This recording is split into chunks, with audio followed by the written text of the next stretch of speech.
Hello, thanks for joining me today. Today we're going to go over a lug nut situation, and keep in mind that I do have Stargardts disease, and this is one of those videos that's going to help other people who might be visually impaired as well.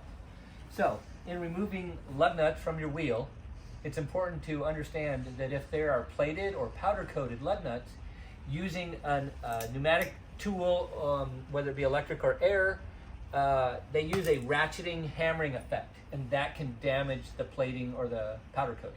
So what I do is use my finger to locate the nut. Because I'm visually impaired, I find that using my fingers actually helps a lot. So put it on there and break it loose, and then you can go to the next one. I'm just going to do a couple just to give you an idea of how I do this. Okay, so that is loose now. Once they are loose, then it's okay to use a pneumatic gun, or electric in this case, and you just buzz the lug nuts off.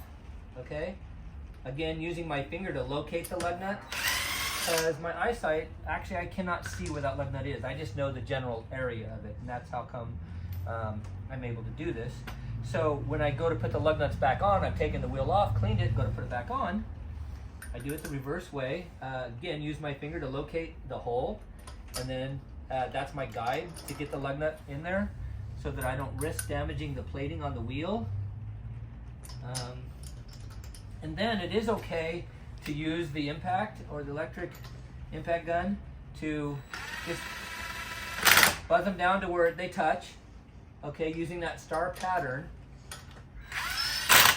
Okay, and then once you get them down to where they touch, and you've snugged them all up to that level, grab your torque wrench. I have looked up the specs already for what I'm supposed to torque these to, and this is a foot-bound torque wrench. And I have a friend of mine that set the proper torque. His name's Jeffrey. He's my videographer today. Sometimes it's my wife, Debbie. Anyway, so it's important to torque them down to what they're supposed to be. And it's important to have a socket on your torque wrench to make that happen. So here we go. Again, you want to use the star pattern. The star pattern isn't as important today as it used to be.